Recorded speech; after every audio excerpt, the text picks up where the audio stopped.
Pues continuamos en esta segunda dosis especial de 15 de agosto, el día más festivo del año, y lo hacemos ya saludando a un buen amigo al que seguramente muchos conocéis del Toro Televisión, con mi hermano Xavier Orcajo y muchas veces coincidiendo con Alfonso Rojo en Más se perdió en Cuba, y que seguro que este es el inicio de una gran amistad, porque le doy la bienvenida a la segunda dosis, que es el formato que tenemos en verano, pero tendré mucho gusto también en traerle a partir de septiembre a la retaguardia.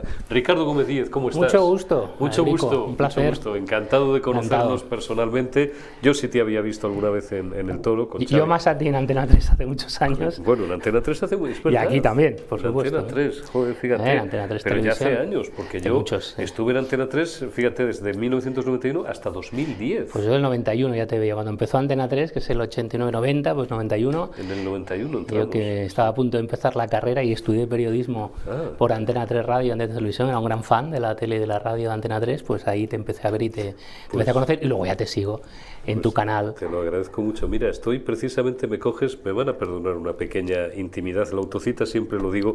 Decía el maestro García que el halago debilita, y el autohalago, pues decía ya una palabra, efectivamente. Debilita más.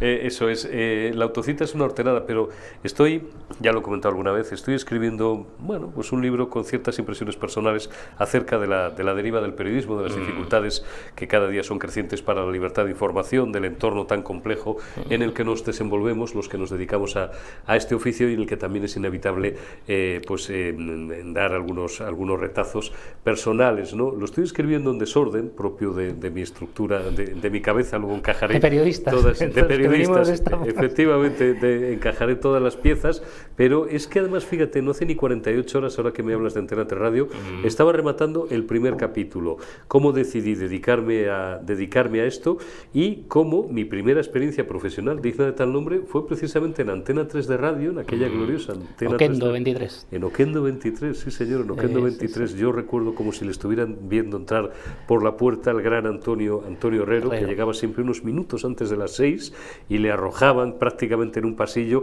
podía ser Pilar Vicente o Esmeralda Velasco, le arrojaban el guión, y entraba con la tremenda humanidad que tenía, y pisando fuerte entraba en el estudio, abría los micrófonos. Eso para un becario, para un chico en aquella época que tenía 20 años, pues era, y no se me ha olvidado nunca. Estuve unas pocas semanas y luego ya me fui efectivamente a una gran escuela, Antena 3 Televisión. Y tanto de los que tuvisteis la ocasión de trabajar como otros que no hemos trabajado, pero que estudiamos periodismo, y yo que hace muchos años me dedico a la comunicación, por Antena 3. Si tienes un siempre lo recuerdo. Vívido, ¿no? Bajo el liderazgo del gran Manolo Martín Ferrán, que era fue uno de los más grandes, y que además lideraba, era un gran empresario y un gran periodista, un gran comunicador. Tú fíjate qué gente se juntaba allí: Antonio Herrero, José María García, es que no me quiero dejar a nadie. Miguel Ángel García Juez, te lo iba a decir, Miguel Ángel Nieto, Carlos Pumares, mi llorado y recordado Rafael Benedito, llorado y recordado por algunos aspectos incluso que tienen que ver con mi vida familiar y con mi vida personal, algunos un poco delicados. Yo me precié muchos años con la amistad de Rafael Benedito, que falleció ya hace algunos años, que hacía un programa musical que era maravilloso. José Ramón Pardo, hablando de programa musical en casa también, ¿no? Yo me pasé un Creo que está vivo todavía, ¿no? Sí, hombre, claro, un fin de semana, hace muchos años que no le veo.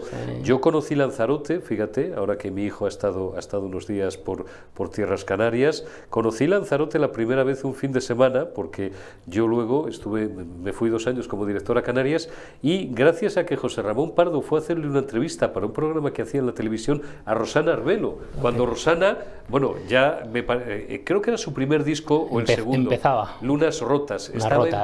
Lunas Rotas, estaba empezando, y me pasé un fin de semana maravilloso en Lanzarote con José Ramón Pardo.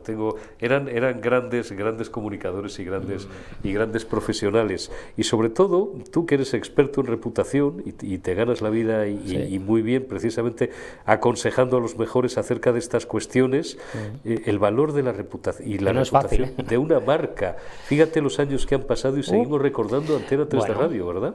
Sí, yo creo que era una marca, Eurico, muy bien construida, porque tenía muy claras cuáles eran sus creencias. Sí. Que era la idea de que debería ser, ¿no? En principio lo que cualquier medio de comunicación tendría que tener como principios básicos. Todo eso se ha perdido ya en el tiempo, y estamos ya en el mundo de la selva absoluta en este sentido, de lo que a nosotros nos enseñaban, y y trabajamos en el periodismo, y vosotros que habéis dedicado toda la vida al periodismo, pues habéis trabajado y seguís trabajando, que es como era aquello de noticias veraces, opiniones independientes. Sí, te lo iba a decir, no quería interrumpirte. Me lo recordaba, pues a lo mejor no hace ni un año, Javier Jimeno de Priede, que era el consejero delegado. Me lo recordaba por Twitter, porque hace ya meses que no le leo, no sé si por el maldito algoritmo o porque le buscaré, pero era muy activo en Twitter. Y me recordaba, ¿te acuerdas, Eurico, aquellos tiempos en los que decíamos noticias veraces, opiniones independientes? Que era un lema con una fuerza tremenda. Total, yo creo que en una casa, por ejemplo, hay más medios de comunicación que hicieron eso, pero yo creo que Antena 3, siendo un medio de comunicación que progresivamente, evidentemente, tuvo una línea crítica con el gobierno de Felipe González, pero tenía una variedad y una pluralidad, sería la palabra, de periodistas que no solo hacían opinión, sino que también hacían información, incluso que dirigían programas que eran de izquierdas. Siempre decía Antonio Herrero de Víctor Márquez Ribriego, ¿no?, que lo tenía leyendo la prensa por la mañana, la primera voz de la radio, ¿no?, que era periodista leonés que falleció hace unos años. La primera voz de Antena 3 Radio es, ahora se me ha ido el nombre, que presentaba por las mañanas, hacía la lectura de periódicos. Luego estuvo en varios medios. Es que el resumen de prensa también, que lo recordarás, hubo un tiempo que lo hacía Víctor Márquez Riviriego, lo hacía Federico Jiménez de los Santos también. También lo hizo Federico Jiménez de los Santos cuando entró en Antena 3. Yo hablo del principio de Antena 3, que luego lo hacía también en Radio 80 Serie Oro, y hacía una especie de lectura de prensa. Pepe Cabero, estás hablando José de José Cabero. Una persona... Bueno, lógicamente, José Cabero era una persona cercana al PSOE, fue jefe de prensa, fíjate, por ejemplo, del ministro Fernández Ordóñez, de Paco Fernández Ordóñez. Falleció hace algunos años. Él hacía unos resúmenes de prensa, era emblemático porque era, no voy a decir, mucho respeto a la memoria de porque era un gran periodista también, y sobre todo tenía una cabeza que no cabía en este estudio. Hacía resúmenes de prensa hasta para Radio Baviera, hasta para los alemanes. Era un tío que se levantaba a las 2 o las 3 de la mañana. Culta, y una persona periodista de vieja escuela, de las personas que tenía un nivel intelectual potente, y en esa casa se escuchó opiniones de todo. Yo fui la clave, nos hemos de Balbín, que era una persona vinculada al PSOE, dirigió el programa, no era un tertuliano, es que dirigía el programa y nunca tuvo ningún problema. Estaba Balbín por las noches, y en un programa que después lo cogió Ferrari, que es donde vela sus primeras armas. A lo mejor a alguno le sorprende todas estas cosas. Si os estamos aburriendo, no os preocupéis, que enseguida entramos en el tema, pero es que me ha tocado la fibra, ya vais a perder. Los que tengáis más de 50, seguro que a lo mejor hasta os entretiene. Sus primeras armas, Carlos Alsina. Carlos Alsina le conocí allí porque Carlos tiene un año más que yo, es del 69, entró, a lo mejor no le gusta que le recuerden estas cosas, lo digo con respeto de don Carlos, pero también fue becario, y entró de becario, yo creo que estaba de becario desde el verano anterior, y era becario por las noches con Ferrari, y yo no sé si con José Luis Balbín, que hacían Hora Cero, que era el programa de por las noches, que lo hacía Balbín. Las grandes marcas siempre dejan, como las personas importantes en la vida, Eurico, grandes recuerdos. Eso es haber tenido una buena reputación, incluso tenerla una vez desaparecida. Antena 3 Radio desapareció hace muchos años, Antena 3 Televisión sigue, aunque ha tenido otros, digamos, avatares o devenires, y siempre ha generado una gran escuela. Fíjate, en el mundo empresarial, no sé, Arthur Andersen, que acabó como acabó en 2002, se vino abajo por un escándalo reputacional de corrupción, pero en cambio los Arturitos en el mundo auditoría, en el mundo empresarial, siguen reuniéndose, siguen teniendo sus clubes. Es decir, que las grandes marcas empresariales conservando ese sentimiento de pertenencia. Claro, porque una gran marca lo que tiene es lo que te decía, unas creencias muy potentes, muy sólidas, una cultura corporativa, ahora vamos a hablar de eso de los Mossos, que le da una gran reputación, y eso permite que en el tiempo permanezca y perviva el recuerdo de esa marca, incluso aunque ya no exista como tal. Vamos al tema, vamos a hablar de los Mossos de Escuadra. Y ustedes dirán, ¿y qué demonios tiene que ver esto que están ustedes? Bueno, hemos empezado por Antena 3, pero lo hemos ligado con el concepto de reputación, y vamos a ir a los Mossos de Escuadra, y ustedes dirán, ¿qué diablos tiene que ver? Mucho. Hemos tocado el tema de Puigdemont en los últimos días de frente, de lado y de costado, y hemos analizado políticamente todas sus vertientes, y jurídica y judicialmente también. Vamos al daño reputacional, Ricardo, que esto le ha hecho a un cuerpo que, lo lamento, si a alguien le suena muy duro, pero que injustamente, de forma medio pensionista, se ha convertido casi en el hazmerreír en los últimos días, que han sido el de la Policía Autonómica Catalana. Yo creo que es la culminación, ¿no? Es la gota que colma el vaso de una historia en los últimos años, especialmente a partir de lo que ocurre con los atentados de Cambrils y de Barcelona, de agosto, justo 2017. Ahora, 7 años, después especialmente sin duda el 1 de octubre y lo que vino un poco antes, el 20 de septiembre, la Consejería de Economía, unos días después todo lo que ocurre después, ¿no? Con las investigaciones sobre, bueno, pues papeles donde aparecía la investigación que había hecho los Mossos sobre la actividad de la Policía Nacional y la Guardia Civil en Cataluña esas semanas, o de los políticos contrarios al procés a los que se había seguido, ¿no? Y se había, en fin, buscado información sobre ellos. O 20.000 historias que han ocurrido después, ¿no? Desde las famosas, nuestro amigo Xavi Rius, que también habla mucho de ese tema. Estuvo ayer o ayer conmigo. Estuvo hace unos días, pues ahí hablaba de las famosas manifestaciones, los cortes de la Meridiana, una gran avenida de Barcelona, tuvo el atentado de todos los días, cuál era la actitud de los Mossos. O lo vimos, por ejemplo, en 2019, cuando en el día de la Diada, que estaba Torra de presidente de la Generalitat, pues 2 tíos ponen el himno de España, que es himno oficial. En cambio, los Mossos los identificaron a los dos y los propusieron por un delito de desórdenes públicos, pero no sabían qué delito imputarles por poner el himno de España en un acto oficial. Porque claro, como un acto oficial de la Diada, aunque sea la Diada. Entonces aquí vamos ha habido, por supuesto, hacia atrás las historias de la comisaría de las Corts, que estos son temas de seguridad ciudadana, pero que tienen que ver con su comportamiento, ¿no? Con la manera del cuerpo. No estamos hablando, creo que es importante decirlo para los espectadores y para los Mossos que nos puedan ver, de los Mossos de base. Nunca hablamos en los cuerpos policiales, igual que en las empresas, del profesional que hace bien su trabajo. Hablamos de las cúpulas y de las culturas organizacionales. Que en el caso de los Mossos son políticas. Son políticos. ¿Tiene una policía que tener necesariamente una dirección de naturaleza política? No, ayer estaba, y ya el primer acto, ¿es normal que el primer acto de un presidente de la Generalitat sea visitar el complejo de la policía? ¿Tú has visto alguna vez un presidente del gobierno en España? ¿Te parece normal que los Mossos d'Esquadra, en el acto de toma de posesión el otro día en la Generalitat, hagan una formación militar con escopetas que son de época, es una guardia de honores? ¿Qué policía hace eso? ¿Tú has visto la toma de posesión de Pedro Sánchez, el presidente del gobierno, y los anteriores presidentes del gobierno, que esté la policía, la Guardia Civil? Es más, sería ridiculizado probablemente si la Guardia Civil o la Policía Nacional hiciera una escenificación de esa naturaleza. ¿O has visto alguna vez que un mayor, ahora que parece que va a nombrar de nuevo a Trapero, en este caso director general de la policía, que es un cargo público, es por encima de lo que es el jefe, el comisario jefe, es el cargo político que está debajo de la consejera, en este caso Emilia Parlón, que es de su misma ciudad, por cierto, de Santa Coloma de Gramenet, los dos?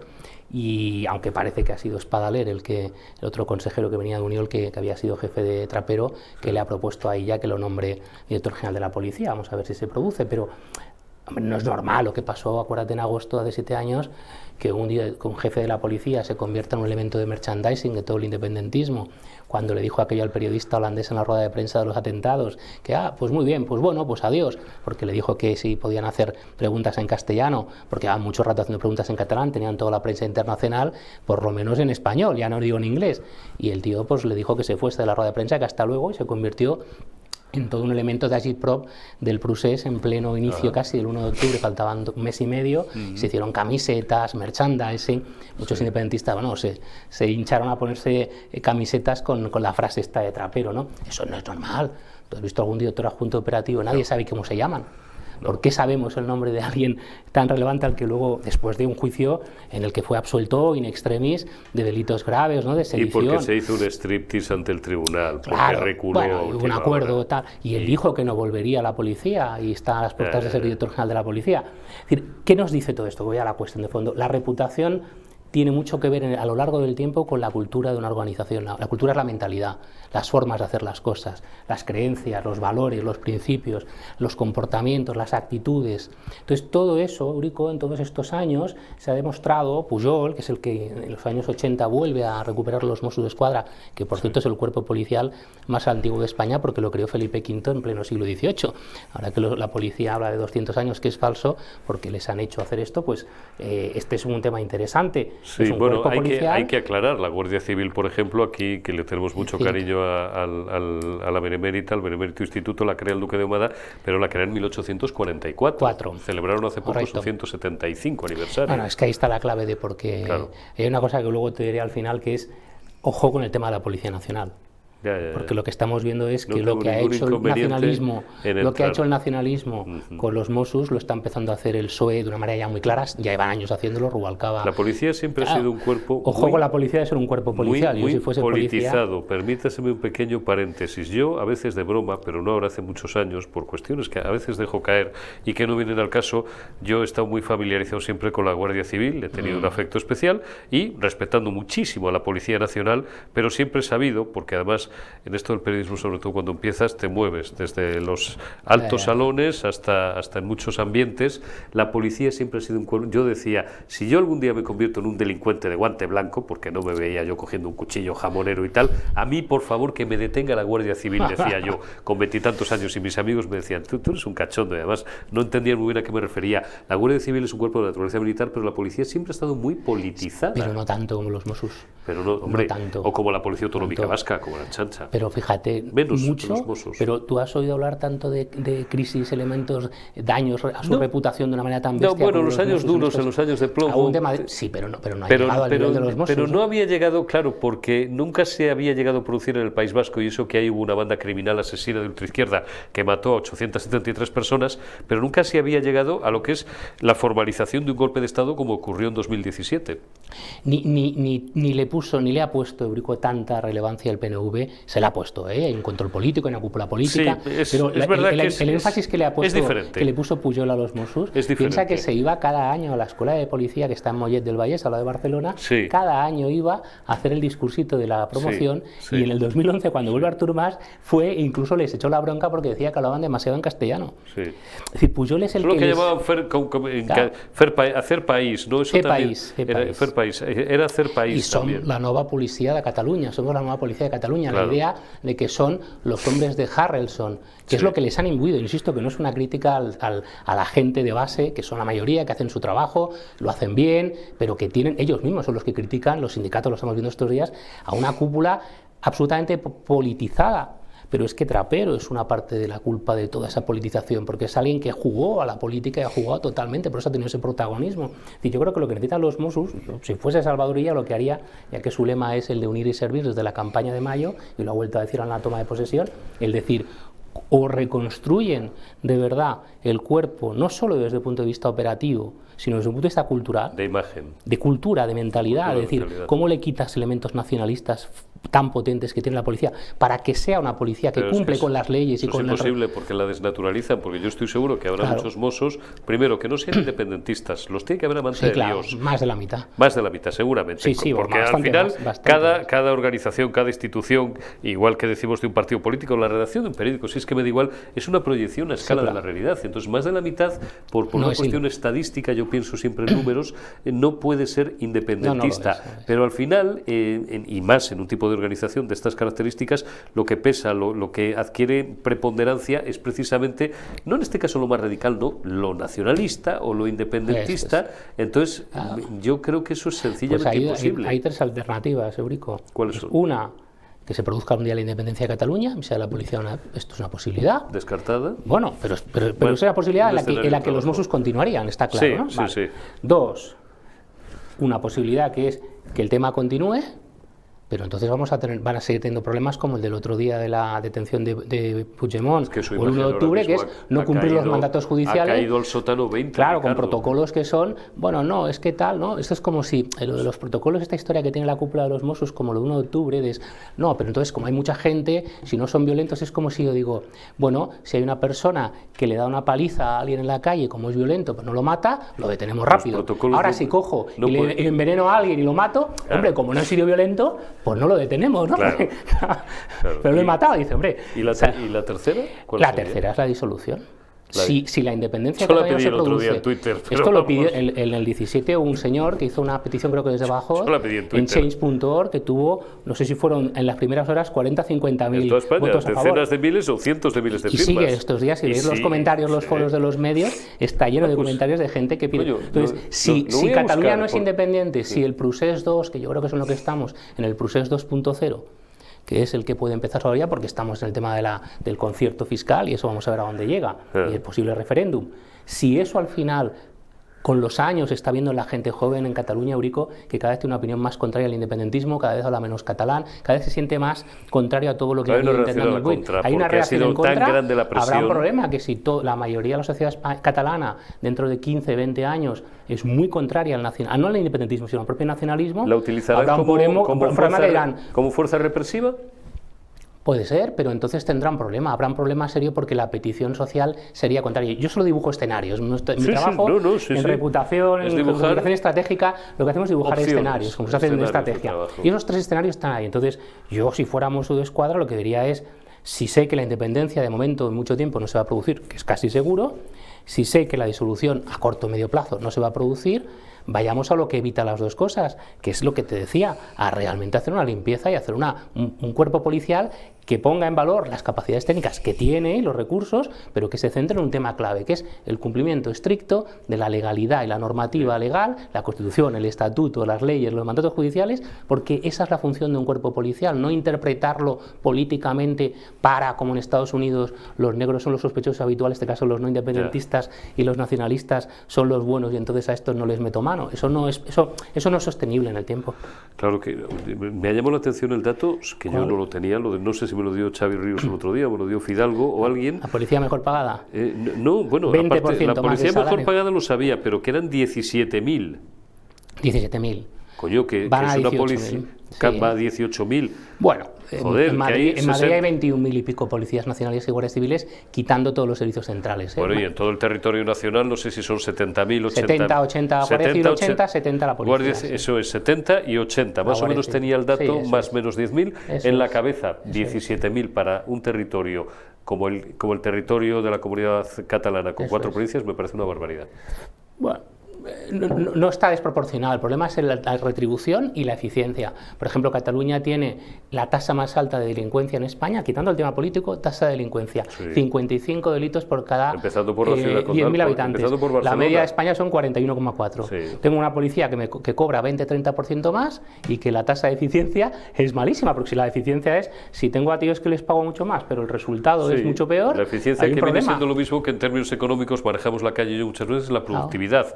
Riera, es lo mismo, por no entrar, porque no te voy, si quieres un día hablamos de eso, pero no es el objeto hoy a lo mejor de la conversación y no te quiero llevar el toro a ese caballo, de lo que tiene que ver con la inmigración, ¿a dónde voy? Hay territorios, hay poblaciones como Vic, tú conoces muchísimo mejor que yo, poblaciones donde no entra la policía, eso que no tiene un carácter político, no debería tenerlo, es una cuestión de seguridad ciudadana, también digamos, es objeto del trabajo de la Policía Autonómica y empaña esa eficiencia. La pérdida de autoridad también, que la pérdida de autoridad, la policía, el desorden, el descontrol, el desbordamiento. La inmigración ilegal excesiva y con mucha tasa de delincuencia. El desbordamiento. Hay barrios, no voy a decir municipios enteros, zonas no-go, pero como sí ocurre en Francia, pero hay barrios donde no entra la policía.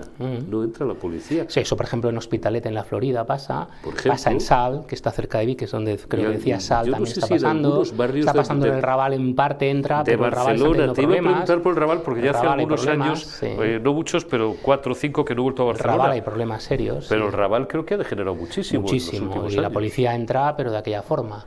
Es un problema serio. Entonces, insisto, yo creo que el problema principal es la politización y creo que es evidente que los Mossos tienen desde la creación o la recuperación de Pujol en los 80, se le ha dado a la cúpula policial y al cuerpo en su conjunto, en la formación que reciben, una idea equivocada de lo que es ser policía. Ser policía no es poner por delante cuestiones ideológicas o políticas por encima de lo que dice la ley.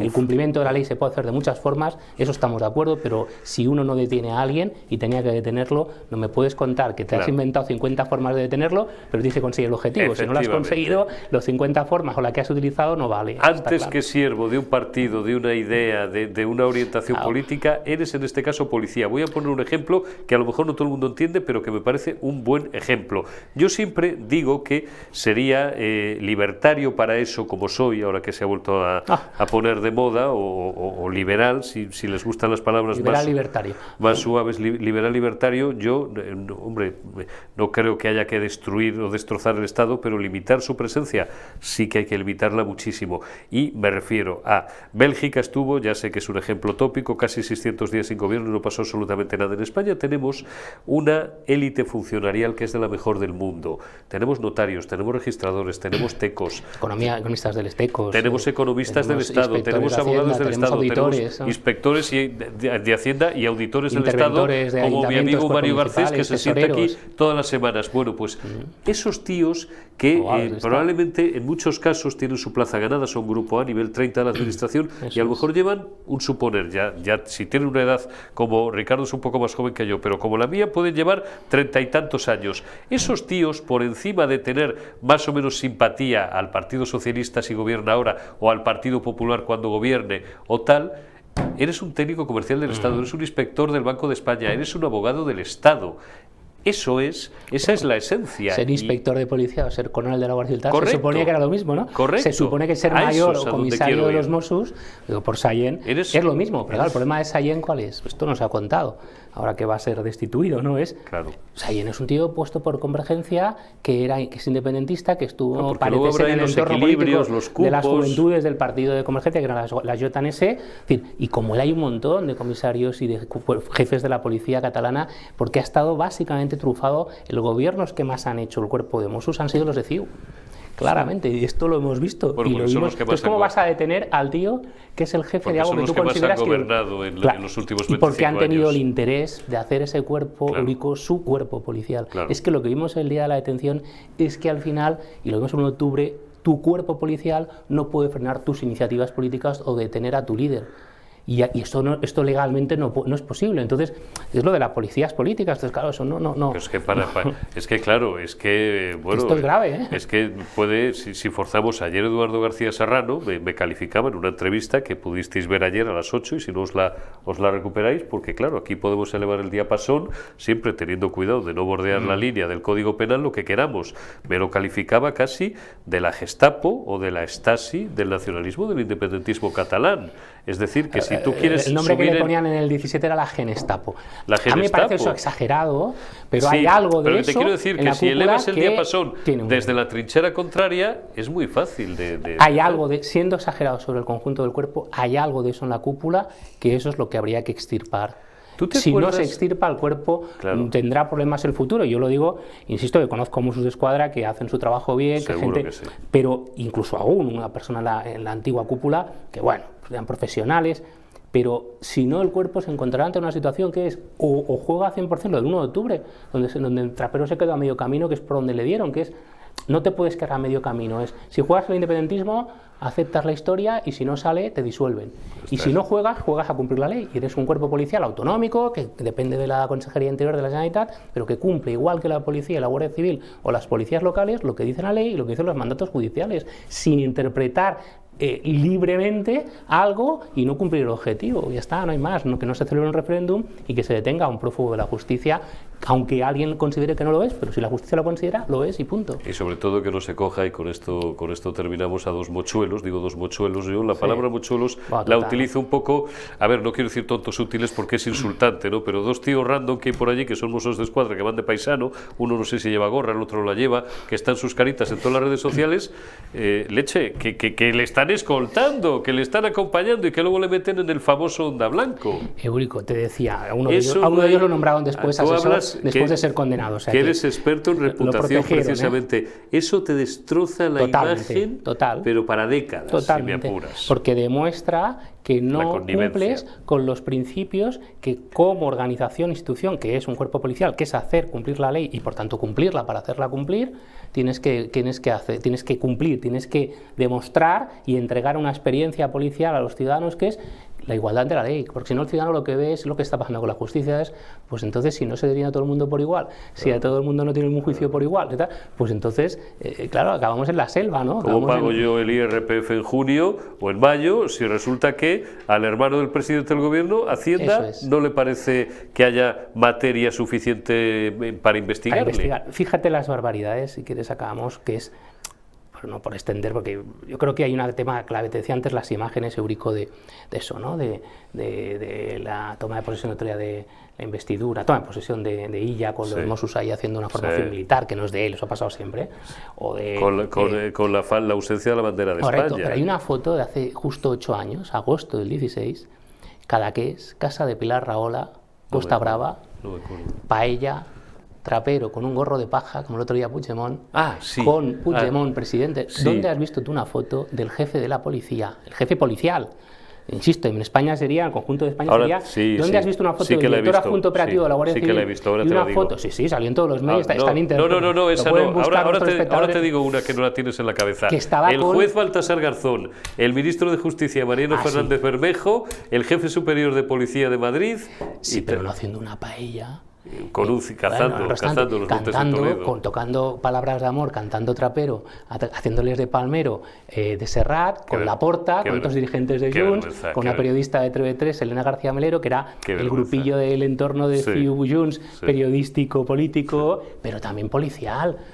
Ostras, y que te acababa de nombrar ese mismo gobierno mayor ab aeternitas, porque Trapero le nombraron mayor y le protegieron legalmente para que nunca... Vitalicio. ¿Tenía algún tipo de...? Vitalicio. Es la primera vez que se ha hecho, se hizo con él. Y lo sigue siendo. Está por ahí en los pasillos. Preguntas que yo me hago. ¿No dejó nunca de cobrar? No, está en el complejo de Gara, que es la sede central en Sabadell de los Mossos d'Esquadra, como si fuera aquí el complejo de Canillas de la policía, o Guzmán el Bueno, la Guardia Civil, y ahí lo tienen pues haciendo pasillos, no se sabe si va, si no va a veces, y él cobra como mayor, porque es un estatus que solo tiene él y que es vitalicio. Y ahora será, seguramente, director general de la policía, se irá al despacho de la consejería en el centro de Barcelona. Si tiene rango de director general, podremos estar hablando de unos...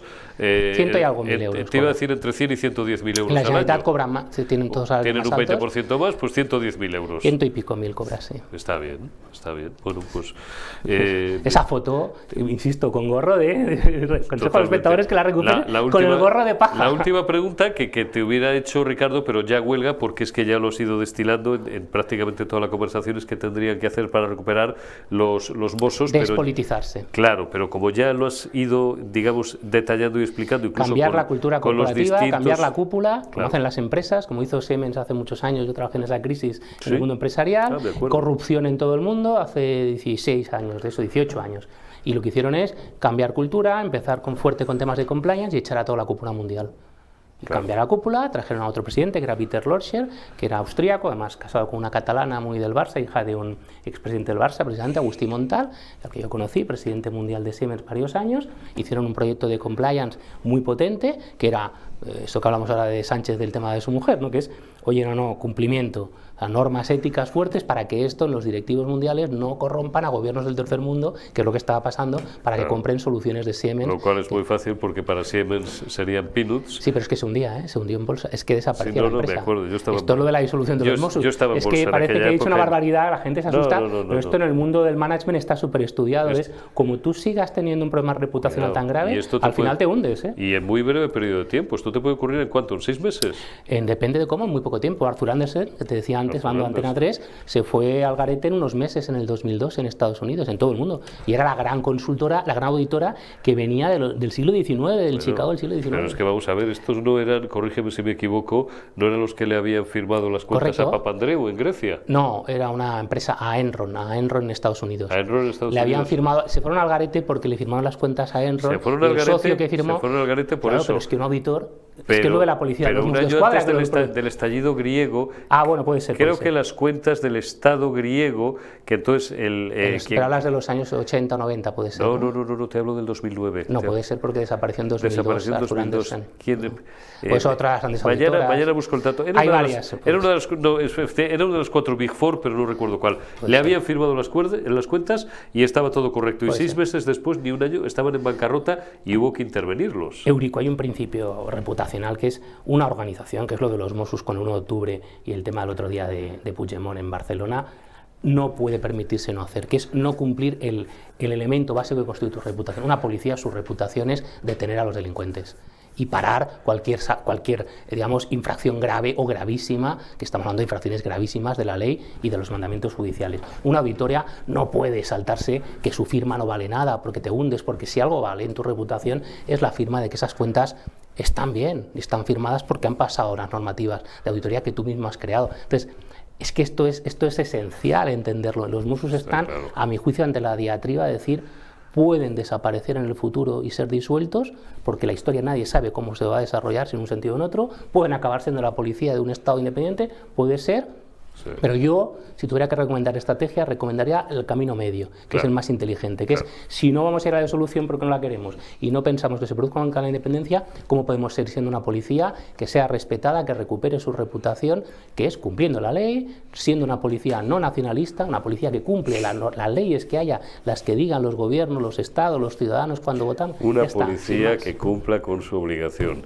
Ricardo, tú y yo nos habíamos sentado aquí para 15 o 20 minutos y debemos llevar a una medida como 35 40. Te voy a lanzar un guante, te voy a hacer una OPA amistosa, que no hostil, delante de todos nuestros espectadores. Esto que estamos, digamos, la semana que viene cogerá el testigo Cárdenas hasta el día 27 o 28, la segunda dosis es de verano, independientemente de que vengas algún día a la retaguardia para comentar asuntos políticos, pero yo te voy a fichar a ti para Generación Euro porque no es que no me sobren, sino que necesito grandes expertos precisamente en todo lo que hemos tratado.